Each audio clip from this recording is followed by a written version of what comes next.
kemarin kita sudah mengulas lengkap rekap Squid Game sampai ke episode 9. Di video ini sesuai judul kita akan membahas tentang review, penjelasan, teori fans sampai dengan bocoran untuk season kedua.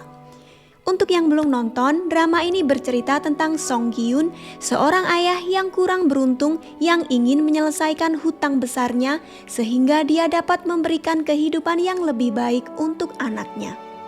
Setelah menelepon sebuah nomor misterius, ia menemukan dirinya terpilih sebagai yang terakhir dari 456 pemain di Squid Game.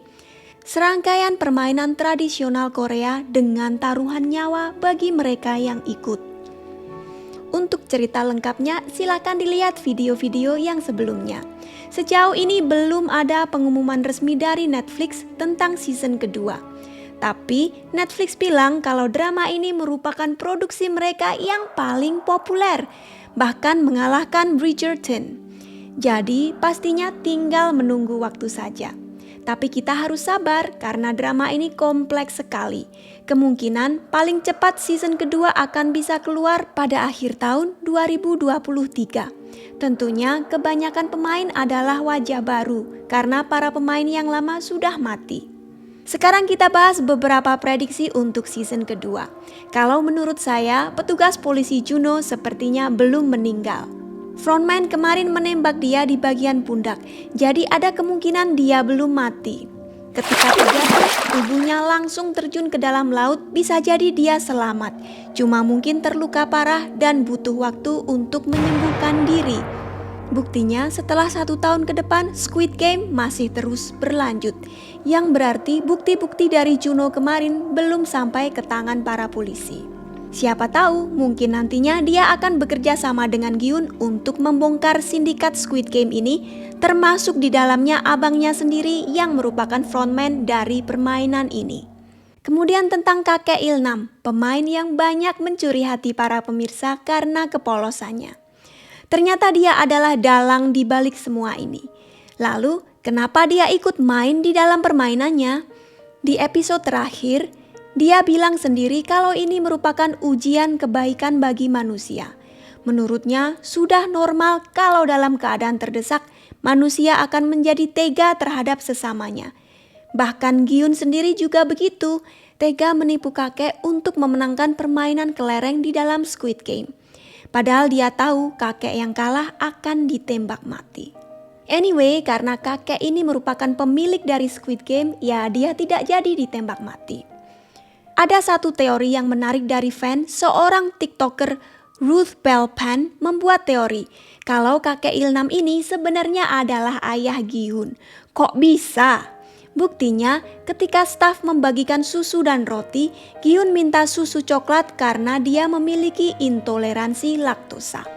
Lalu kakek Ilnam bilang, "Pasti pantatmu sering dipukul gara-gara ini ya?" "Kok tahu?" kata Gi-yoon. "Iya, anakku juga begitu. Sama seperti kamu temanku," jawab kakek Ilnam. Alasan yang kedua, kakek memberikan jaketnya dengan nomor 1 kepada Gi-yoon. Karena dia tidak mau Gi-yoon dipandang rendah oleh pemain lain karena tidak punya jaket. Mungkin ini bisa dianggap sebagai aksi balas budi, karena Gi-yoon sudah memberikan jaketnya untuk menutupi noda mengompol di celana kakek. Tapi ini bisa juga diartikan sebagai perlindungan ekstra. Staf Squid Game pastinya sudah tahu kalau pemain nomor 1 adalah pemain yang tidak boleh mati. Jadi ketika Gi-yoon memakai nomor 1 di jaketnya, dia juga tidak akan ditembak. Kemudian di episode 6, semua pemain harus berpasangan dan tidak ada yang mau memilih kakek Ilnam sebagai partner, karena dia dianggap sebagai pemain terlemah. Kecuali Gi-yoon yang sudah merasa dekat. Dan ketika mereka tiba di lokasi permainan kelereng, kakek bilang, "Tahu nggak? Dulu aku tinggal di lingkungan yang persis sama seperti ini." Lalu Gi-yoon menyambung, "Sama, bahkan di lorong tempat tinggalku keadaannya persis sekali seperti tempat ini." Kemudian ada satu lagi bukti, entah ini kebetulan atau tidak. Ketika kakek Ilnam bertanya, apakah hari ini tanggal 24? Katanya, sebentar lagi adalah hari ulang tahun anaknya. Dan kita ingat di episode pertama, saat Gyun menggunakan kartu ATM ibunya, dia mengetik tanggal ulang tahunnya sebagai nomor PIN, yaitu 0426. Berarti hari ulang tahunnya adalah tanggal 26, yang tidak lama lagi setelah tanggal 24. Menarik sekali. Netflix belum memberikan konfirmasi atas hal ini, tapi siapa tahu saja. Namanya juga teori dari fans. Rasanya tidak sabar untuk menunggu kedatangan season kedua dari drama ini. Yang terakhir, apakah teman-teman punya tokoh favorit dari drama ini? Kalau saya pilih Sebyok. Karena dia tidak pernah tergoda untuk berbuat jahat kepada pemain lain, meskipun nyawanya sendiri sedang terancam. Kalau kalian gimana? Silahkan ketik di kolom komentar di bawah. Sampai ketemu di video berikutnya. Bye-bye!